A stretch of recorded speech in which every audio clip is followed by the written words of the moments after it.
Assalamualaikum warahmatullahi wabarakatuh.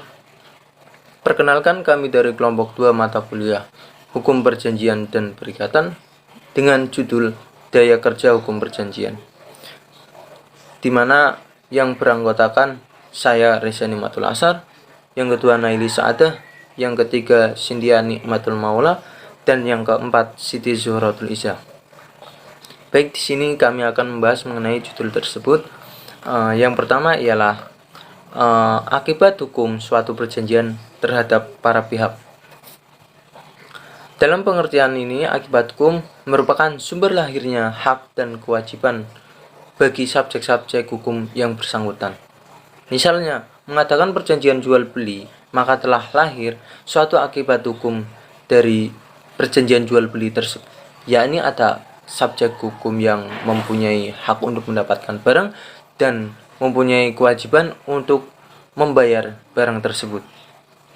Dan begitu sebaliknya, subjek hukum yang lain mempunyai hak untuk mendapatkan uang, tetapi di samping itu dia mempunyai kewajiban untuk menyerahkan uang tersebut. Jelaslah bahwa perbuatan yang dilakukan subjek hukum tersebut terhadap objek hukum menimbulkan akibat hukum. Kemudian di sini saya akan menjelaskan mengenai akibat hukum suatu perjanjian terhadap para pihak. Akibat hukum merupakan sumber lahirnya hak dan kewajiban bagi subjek-subjek hukum yang bersangkutan. Akibat hukum perjanjian yang sah menurut pasal 1338 KUH Perdata antara lain yang pertama, berlaku sebagai undang-undang bagi pihak-pihak.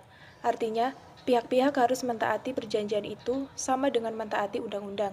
Jika ada yang melanggar perjanjian yang mereka buat, dianggap sama dengan melanggar undang-undang yang mempunyai akibat hukum tertentu, yaitu sanksi hukum.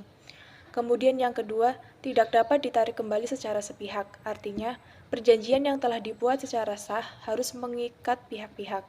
Perjanjian tersebut tidak boleh ditarik kembali atau dibatalkan secara sepihak saja. Jika ingin menarik kembali atau membatalkan, harus memperoleh persetujuan pihak lain. Namun demikian, apabila ada alasan-alasan yang cukup menurut undang-undang, perjanjian tersebut dapat ditarik kembali atau dibatalkan secara sepihak. Kemudian yang ketiga, pelaksanaan dengan itikat baik. Artinya, pelaksanaan itu harus berjalan dengan norma-norma kepatuhan dan kesusilaan. Pelaksanaan yang sesuai dengan norma-norma itulah yang dipandang adil. Selanjutnya saya akan menjelaskan mengenai pengecualian terhadap pasal 1315 KUH Perdata. Dalam pasal 1315 KUH Perdata ini menjelaskan tentang asas kepribadian dalam hukum kontrak atau perjanjian. Pasal 1315 KUH Perdata ini menegaskan bahwa pada umumnya seseorang tidak dapat mengadakan perikatan atau perjanjian selain untuk dirinya sendiri.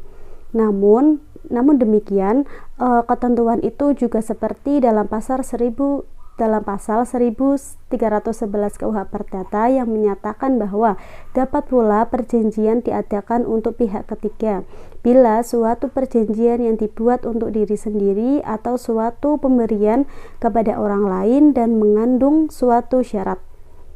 Serta dalam pasal 1018 KUH Perdata juga menjelaskan bahwa tidak hanya mengatur perjanjian untuk diri sendiri, melainkan juga untuk kepentingan ahli warisnya dan untuk orang-orang yang memperoleh hak. Selanjutnya yaitu dalam pasal 1315 KUH Perdata ini terdapat asas yang dinamakan yaitu asas kepribadian suatu perjanjian yang mengikatkan diri, ditujukan pada kewajiban-kewajiban yang mampu melakukan sesuatu serta ditujukan pada memperoleh hak-hak atas sesuatu dan dapat menuntut sesuatu tersebut. Perjanjian mengikat para pihak sendiri adalah logis dalam arti bahwa hak dan kewajiban yang muncul daripadanya hanyalah untuk para pihak sendiri. Pada umumnya, seseorang tidak dapat mengadakan perikatan atau perjanjian selain untuk dirinya sendiri.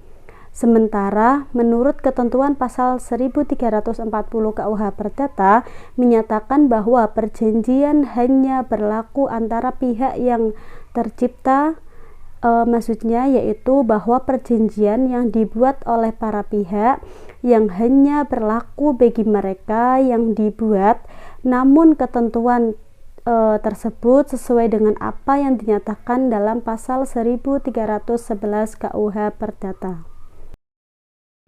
Baik, selanjutnya saya akan menjelaskan mengenai kaitan antara pasal 1315 dengan pasal 1340 KUH Perdata.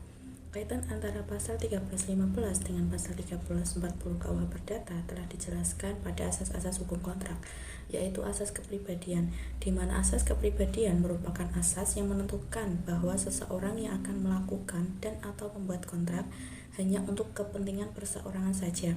Hal ini dapat dilihat dalam pasal 1315 dan pasal 1340 KUH Perdata. Pasal 1315 KUH Perdata menegaskan bahwa pada umumnya seseorang tidak dapat mengadakan suatu perikatan atau perjanjian selain untuk dirinya sendiri. Inti ketentuan ini sudah jelas bahwa untuk mengadakan suatu perjanjian, orang tersebut harus untuk kepentingan dirinya sendiri. Sedangkan pasal 1340 KUH Perdata berbunyi, perjanjian hanya berlaku antara pihak-pihak yang membuatnya. Hal ini mengandung maksud bahwa perjanjian yang dibuat oleh para pihak hanya berlaku bagi orang-orang yang membuatnya. Namun demikian, ketentuan itu terdapat pengecualiannya sebagaimana diintrodusir dalam pasal 1317 KUH Perdata yang menyatakan bahwa dapat pula perjanjian diadakan untuk kepentingan pihak ketiga bila suatu perjanjian yang dibuat untuk diri sendiri atau suatu pemberian kepada orang lain mengandung suatu syarat semacam itu. Dalam pasal ini juga menerangkan bahwa seseorang yang membuat perjanjian tidak dapat mengatasnamakan orang lain, dalam arti yang menanggung kewajiban dan yang memperoleh hak dari kewajiban itu hanya berlaku bagi pihak yang melakukan perjanjian. Ketentuan dalam pasal ini hanya dapat dikecualikan jika terjadi janji untuk kepentingan. Dalam pasal ini mengandung asas kepribadian di mana tidak ada seseorang pun yang dapat mengadakan suatu perjanjian atau perikatan kecuali untuk dirinya sendiri. Hal ini dinilai logis karena sewajarnya suatu perjanjian hanya mengikat bagi para pihak yang berkontrak saja atau para pihak yang mengadakan perjanjian saja dan tidak mengikat kepada orang lain yang tidak terlibat dalam perjanjian tersebut.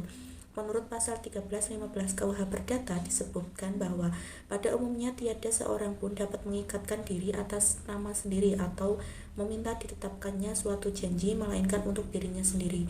Asas tersebut dinamakan asas kepribadian dalam suatu perjanjian. Memang sudah semestinya bahwa perikatan hukum yang dilakukan oleh suatu perjanjian hanya mengikat untuk orang-orang yang mengadakan perjanjian itu sendiri dan tidak mengikat bagi orang lain. Suatu perjanjian hanya meletakkan hak-hak dan kewajiban-kewajiban antara para pihak yang membuatnya. Kemudian dari kelompok kami menarik kesimpulan bahwa akibat hukum adalah akibat suatu tindakan yang dilakukan untuk memperoleh suatu akibat yang dikehendaki oleh pelaku dan yang diatur oleh hukum. Dalam pasal 1315 KUH Perdata menjelaskan mengenai asas kepribadian dalam hukum perjanjian dan kontrak. Pada umumnya, seseorang tidak dapat mengadakan perikatan atau perjanjian selain untuk dirinya sendiri. Namun demikian, ketentuan itu terdapat pengecualiannya sebagaimana pengantar dalam pasal 1317 KUH Perdata yang menyatakan dapat pula perjanjian diadakan untuk kepentingan pihak ketiga bila suatu perjanjian yang dibuat untuk diri sendiri atau pemberian kepada orang lain mengandung suatu syarat semacam itu. Sedangkan di dalam pasal 1318 KUH Perdata tidak hanya mengatur perjanjian untuk diri sendiri, melainkan juga untuk kepentingan ahli warisnya dan untuk orang-orang yang memperoleh hak dari yang membuatnya. Asas-asas kepribadian merupakan asas yang menentukan bahwa seseorang yang akan melakukan dan atau membuat kontrak hanya untuk kepentingan perseorangan saja. Hal ini dapat dikaitkan dalam pasal 1315 KUH Perdata dan 1340 KUH Perdata, di mana dalam pasal 1340 KUH Perdata berbunyi perjanjian hanya berlaku antara pihak yang membuatnya. Dalam pasal ini mengandung asas kepribadian, di mana tidak ada seorang pun yang dapat mengadakan suatu perjanjian kecuali untuk dirinya sendiri. Hal ini dinilai logis, karena sewajarnya suatu perjanjian hanya mengikat para pihak yang berkontrak saja atau para pihak yang mengadakan perjanjian saja dan tidak mengikat orang lain yang tidak terlibat dalam perjanjian tersebut. Sekian dari kelompok kami. Terima kasih. Wassalamualaikum warahmatullahi wabarakatuh.